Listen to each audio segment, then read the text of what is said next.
In March 2022, I found myself in the United Arab Emirates. I had an opportunity to search for a tribal culture that was disappearing in the sand.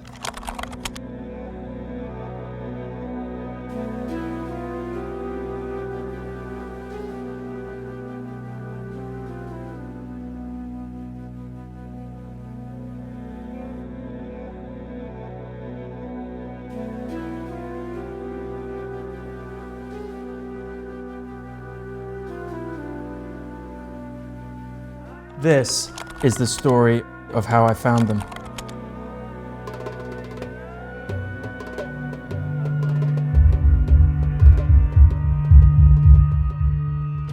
So I've just got off the phone with Saqib, the fixer in UAE. It's just me, some camera equipment, just interested in these stories and these authentic people. What did you think of the brief? No, brief is good. I find it interesting because I've done a lot of things, but I never actually touched on the aspect of the historical lifestyle of what you're trying to capture. He just came back from a recce today down near Hatta, near the Oman border in the UAE, to look at a couple of settlements down there that live similar to the old kind of Bedouin tribal lifestyle. I was speaking to one of my friends a few minutes ago, and he just told me, he said, Fujairah side, where the settlements are, that's where the old Emiratis are. They're not many, but that's where you're going to get the whole natural look. Because where is that? Did you say? Where? It's Fujairah. It's towards Oman border. Because the UAE is so modernized these days, there are very, very few local tribal ways of living there at the moment. So I really want to try and capture it before it's completely extinct. Try and find that story that I'm trying to get, which I know is there. And we'll see what we can do. We just have to look a little bit harder.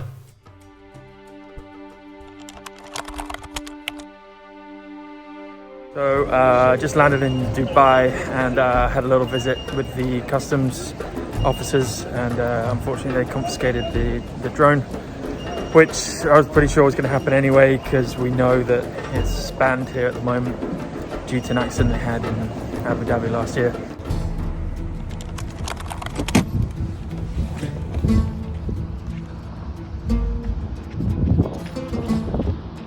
It's over there at the back, look. Day one, and we've had a frustrating day, a little bit. And not many people wanting to have their photo taken. अच्छा एक बात बताएं कि सुबह सूरज जो है ना 6:20 पे सूरज निकलता है. असल में जो सूरज जब निकलता है ना उस वक्त लाइट बहुत खूबसूरत होती है तस्वीरें लेने के लिए. Saqib has found some shepherds that kind of still live slightly authentic and tribal lifestyle. So we've got them planned for tomorrow morning. So it's an early start, and we'll see what we get, right?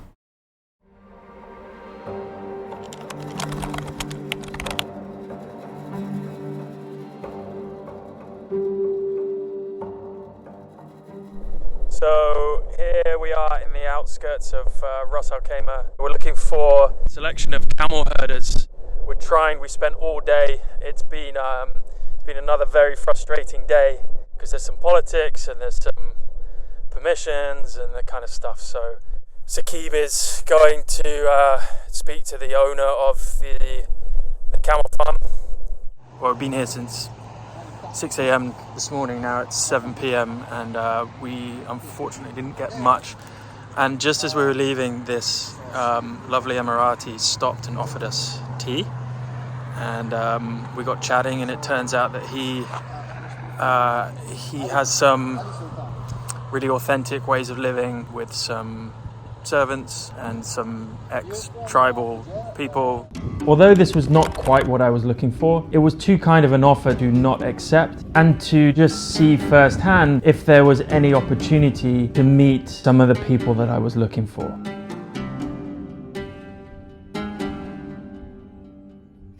At this point, I do want to apologize for the slightly lower quality of video and audio. This was a project I did by myself without any assistance or videographers who could get good BTS footage for me. So yeah, just wanted to mention that as a side note before you continue watching the rest of the film.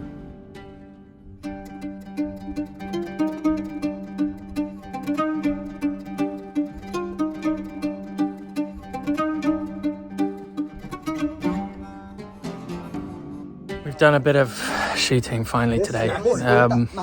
We've been invited to this Emirati's land house. He's got thousands of acres of desert land, the horses, camels, workers, and he's part of a tribe that's local to this area.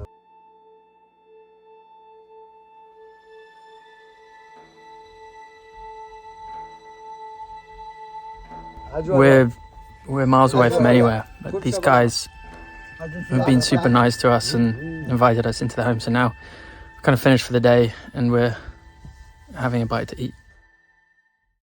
Okay, so today I decided to make my way to Oman, and now I'm at the border. They won't let me in because I'm driving my friend's car. Well, Saqib, the fixer, he's kindly lent me his car. Yeah, they're not letting me go in. There's a new rule apparently where not only do you need the registration and the license of the owner, the insurance details, and a letter saying that the owner has agreed to lend me his car, they also need an official stamped certificate from the RTA, the Road and Transport Authority in Dubai. So Saqib has to go to the RTA in Dubai now and then get it stamped at the embassy, and then hopefully in an hour, maximum 2 hours, I can get going. Okay, so here now on the Omani side, so in Oman, got through with 3 or 4 hours at the border just trying to get necessary paperwork for the car and paying the visa fees and car insurance and registrations and all this kind of stuff.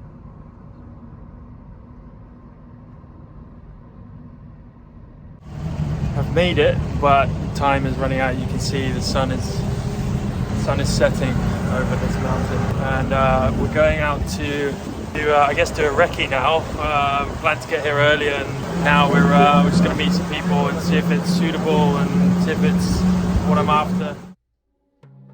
So a bit of context here as to why I'm suddenly going to Oman. After 3 days of extensive efforts to find Bedouin tribes and get permissions to shoot with them, I realized that I had to change things up a little bit. And so after day 3 and spending time with the Emirati at his land, I spent that night researching, contacting as many guides in Oman as possible. I realized that that was an easy place for me to get to. I could drive there, and through that research, I realized quickly that I just needed to be there. I didn't have much planned, but if I could at least head over there in the limited time that I had, it would increase my chances of meeting people there, meeting guides, meeting locals that could help me find the people that I was looking for. And before I knew it, I had a guide and knew a place where I could meet local villagers that were still living a relatively authentic and simple way of life that was similar to the tribal ways of the Bedouin and other tribes of that area.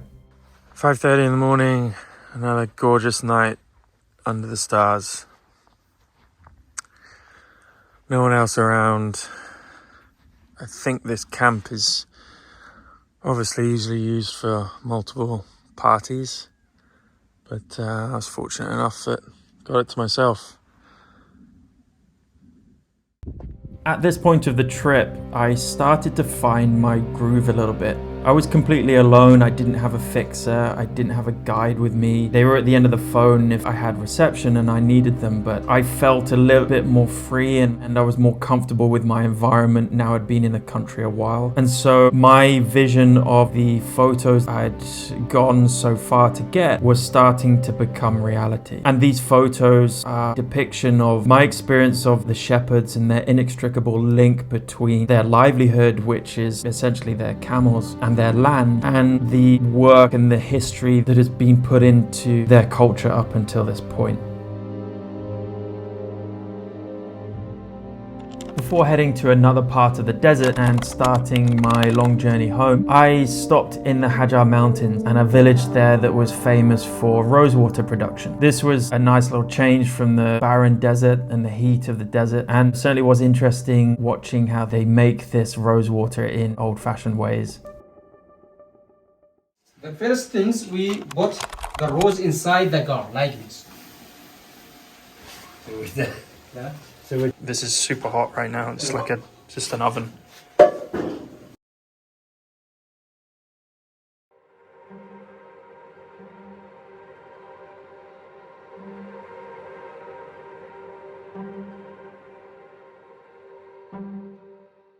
Okay, so 7 a.m. in the morning, I've just done a couple of photos with my hosts and their children.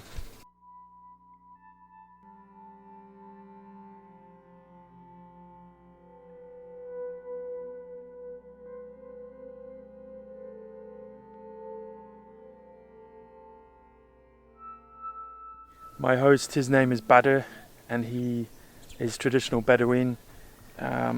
His whole family has been for many years. Their whole livelihood revolves mainly around animals.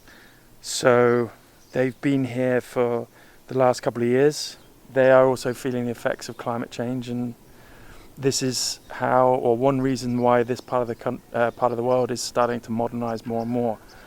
Which is why I wanted to get out here and do these kind of photos before they don't exist anymore.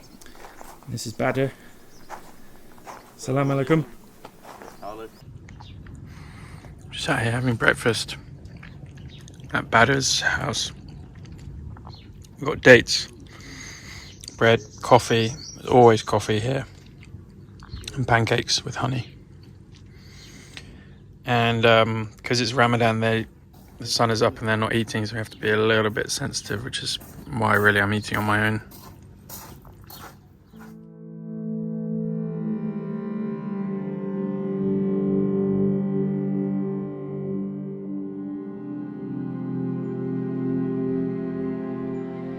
This was a good time to reflect on the nature of my project and what I had learned in my short time there. Outside of the travel and the research and the recceing, I didn't have much time actually with the subjects. I didn't have much time being educated by them on their history and their way of life. But what I did learn on the surface of things, it seemed that such a relatively simple way of living had a complicated past and could have a complicated future, if not a dwindling one. And so it was important to me to get the images of these people in their own environment, to get a snapshot of their lifestyle and what they do and how they feel and maybe what is going through their head. So I hope I did that. I think I just touched the surface. I really would like to go back now that I know better areas to go, certainly some of those neighboring countries or the countries that border the empty quarter desert. I would like to explore those more and certainly dive a little bit deeper into that history really and the culture that goes along with it.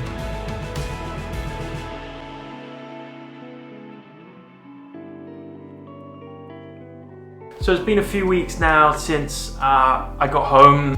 I haven't looked at any of the photos yet. I haven't even started any post-production. I've just been finishing up another project. It's always nice to have a break and come back to the photos after a bit of time away from it. I've been thinking about it a lot the last few weeks and just thought I'd share here about kind of the lessons that I learned from my last project.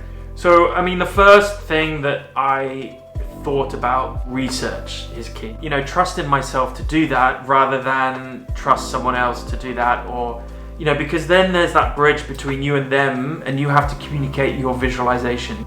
Be wary that if you are under a strict timeline and strict budget, then you kind of have one shot at this. We drove hundreds and hundreds of miles and spent hours speaking to local people, etc., etc. I ended up with nothing. In essence, what the problem was, we just couldn't find them. The second thing I think would be, trusted myself, trusted my process, and trusted my knowledge, and trusted, that I can do this. And that's what happened with this project, really. Saqib, the fixer I used, I kind of said goodbye to him, and he kindly offered for me to use his car going to Oman. And that kind of changed the game. Kind of the final lesson is to try and identify when something's not working. Sometimes fixes can't come through for you. I will learn a lot from that for the next project. And I'll just make sure that I give myself more time and I recruit the right people. But all in all, great fun. Driving around the Middle East on my own and with other people and meeting these wonderful, wonderful people was, a privilege. And, I'll do it again in a heartbeat. So until the next time.